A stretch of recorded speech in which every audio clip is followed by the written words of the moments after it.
अनेक ठिकाणी अशा पद्धतीनं चुकीचे रात्रीचे पुतळे बसवले जात आहेत। छत्रपती शिवाजी महाराजांच्या पुतळ्याची जबाब माझ्यावर सोपवा।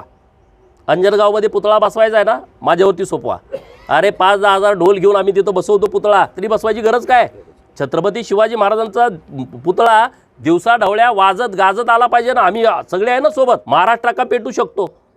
अनेक ठिकाणी अशा पद्धतीनं चुकीचे रात्रीचे पुतळे बसवले जात आहेत आणि हे जे सगळं सुरू आहे, एका बाजूला म्हणायचं धनगर समाजाच्या आरक्षणाला आमचा पाठिंबा आहे, दुसऱ्या बाजूला त्यांचे आराध्य दैवत आहे तिथं जाऊन तुम्ही खोड्या काढायच्या आणि धनगर आणि मराठा समाज जो गुन्ह्या गोविंदानं पश्चिम महाराष्ट्रामध्ये नांदतोय त्याच्यामध्ये फूट पाडायची। हे कोण करतंय? याच्या मुळामध्ये पोलिसांनी जावं। तो कोणीतरी कालपासून तुझा फोन बंद आहे, तुझ्यात एवढा दम आहे, तुझ्यात एवढी ताकद आहे, तुझ्यात एवढी क्षमता आहे, इतिहास माहीत आहे का?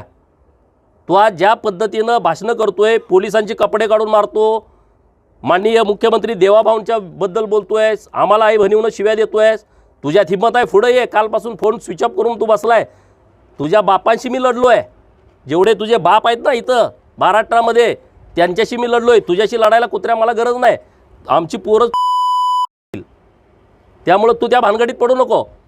परंतु जी पद्धत आता पश्चिम महाराष्ट्रामध्ये सुरू आहे ती प्रशासनानं थांबवलीच पाहिजे। छत्रपती शिवाजी महाराजांच्या पुतळ्याची जबाब माझ्यावर सोपवा। अंजनगावमध्ये पुतळा बसवायचा आहे ना, माझ्यावरती सोपवा।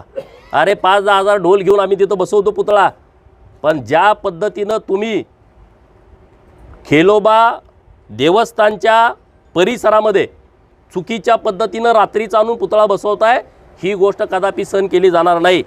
आणि त्यामुळं अभिजित पाटील तिथले आमदार त्यांच्याशी मी बोललो परवा, माननीय मुख्यमंत्री महोदयांच्या चेंबरमध्ये बोललो की बाबा आपल्यात कोणाच्यात वाद नसतं। त्यांचं पण म्हणणं आलं ठीक आहे, म्हणजे बोलून घ्या तुम्ही, 7 गुंठे पुढं जागा आहे त्या जागेमध्ये आपण पुतळा बसूया।